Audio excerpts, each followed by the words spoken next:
Hey everybody, Justin here with Real Better Dice Gaming. We finally made it, the last day of our Hoth week, and what better way to close it out than getting some of these Snowtroopers onto the table and looking as good as possible. Today I'm going to show you my full process for getting these guys painted and battle ready in less than an hour. No excuses not to get this on the table fast, no fancy techniques, just fast and effective results. Let's do it!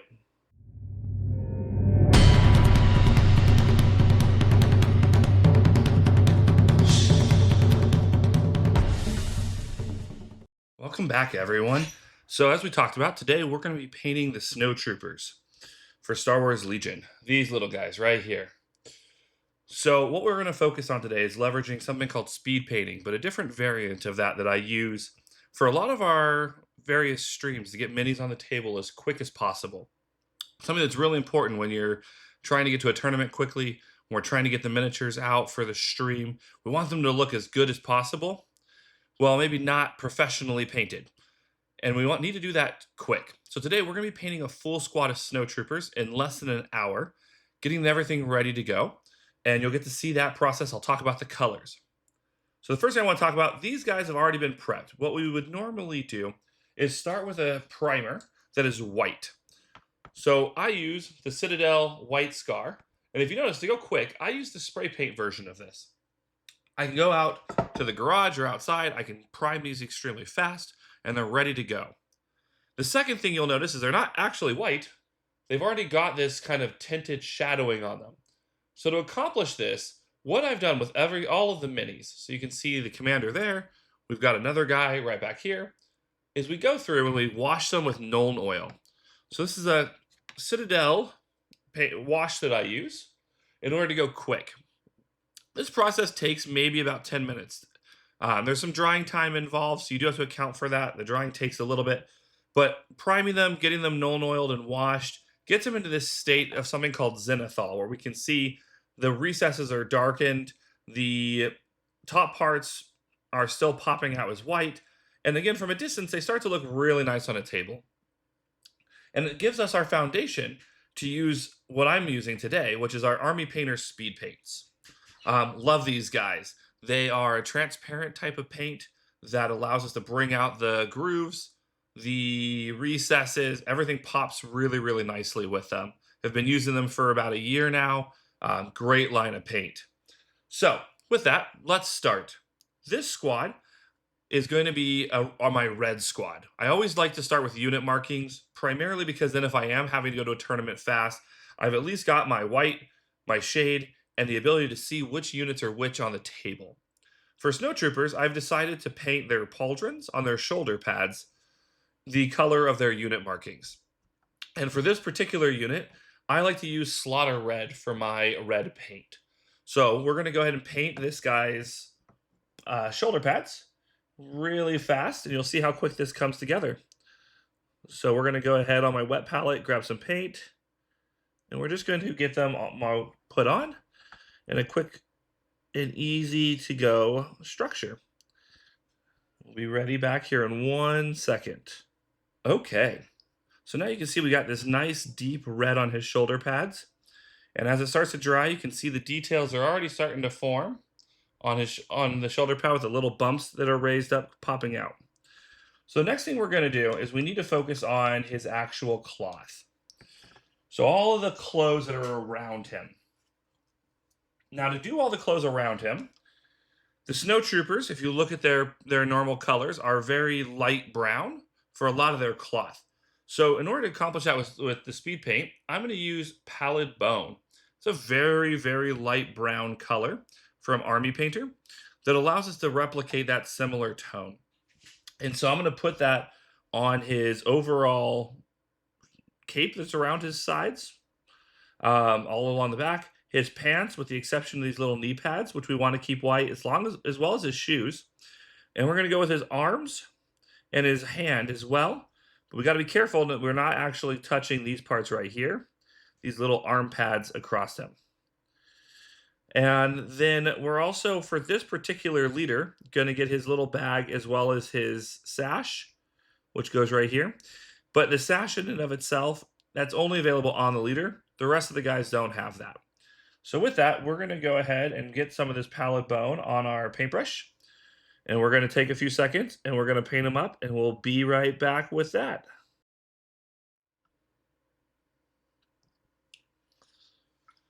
Okay.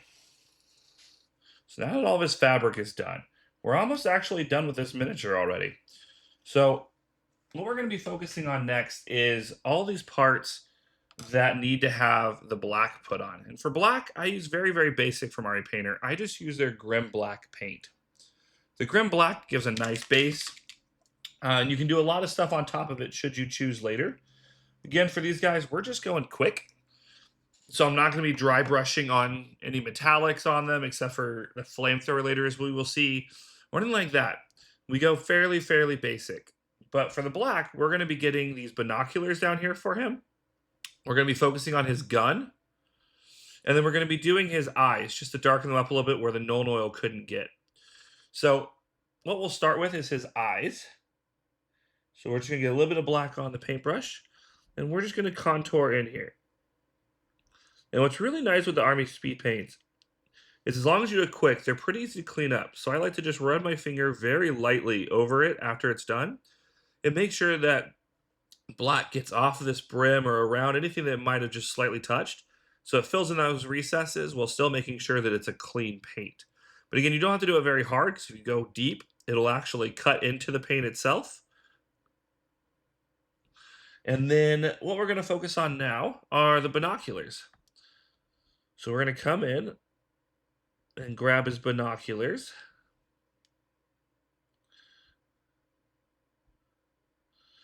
Just going through and contouring it as we go.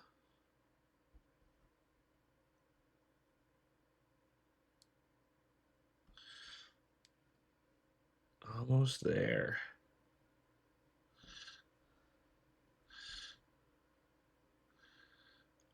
So again, just using that black to give them some of these little highlights and pops. And you can already see in some of these recesses, the black is starting to pull up and they're starting to leave the ridges a little bit lighter. So we're starting to get that dimensionality that we want. I also forgot to mention, we're also going to do his gun holster. I like the pop of black against the brown that we get. Adds some nice contrast into the mini for us.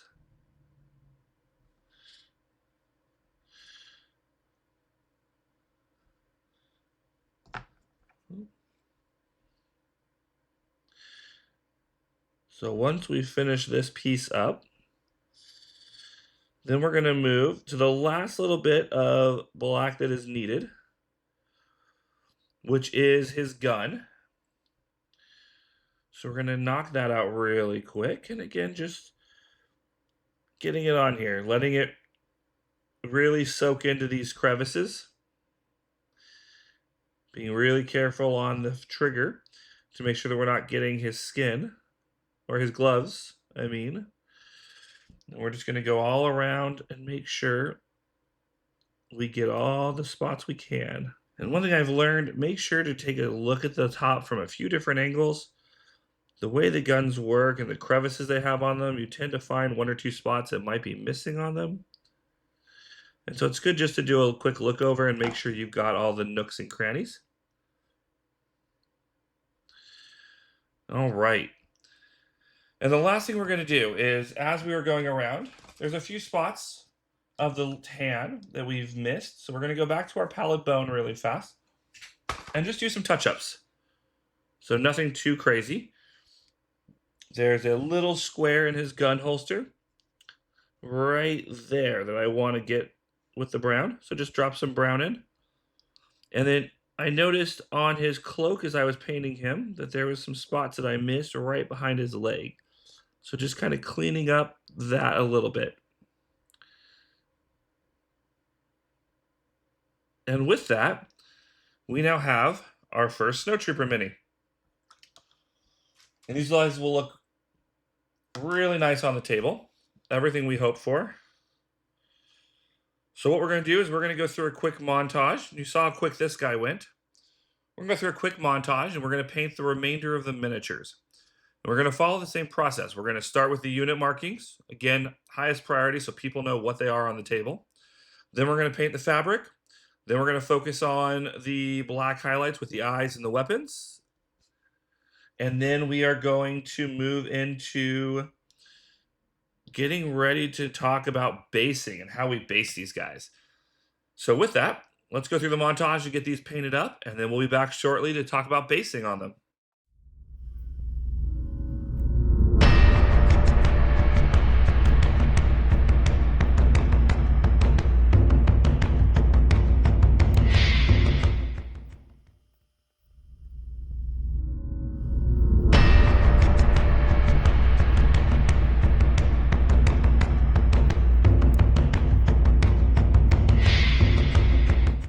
Now that we go through, everything is painted at a base level.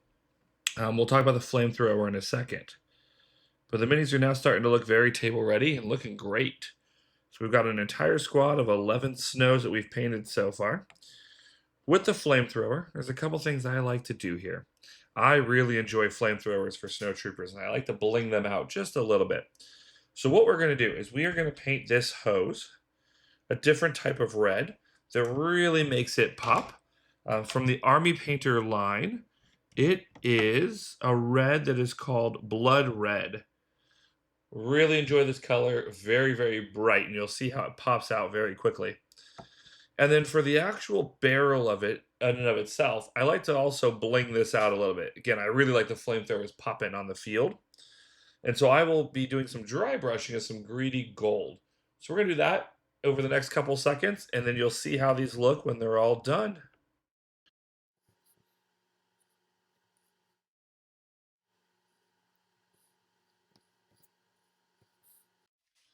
All right, and we can see with the flamethrower now, adding that little bit of color really helps make it all stand out and pop. And that gold is just there to give it a little bit of color and pop on the field and really make those flamethrowers throw out in totality. So with that, let's talk about some basing now. To base, everyone does their own things, and this is where you can really get individualistic. What I really enjoy using is I will be painting all my bases with this matte black from Army Painter, just giving it a rough cover over the entire base, making it black. Then what I use is I use a couple things from Army Painter. I use their sand that they have, which I store inside of a Tupperware dish. And the reason why is because I can pop the lid off at any given time. I can brush glue onto the base, and then I can just take the base, dip it in, swirl it around, and clean it off. And the basing will stay on those miniatures. I also will use Summer Undergrowth from Army Painter, as well as some Battlefield Rocks from Army Painter. They give me some three-dimensional texture on the base as well.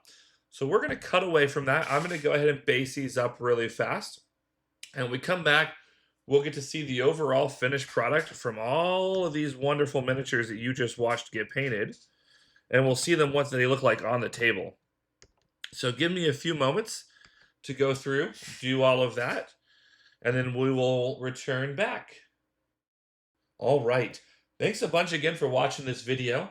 These miniatures really pop on this ice, makes them great, and as you can see, it took just around an hour to get them all painted.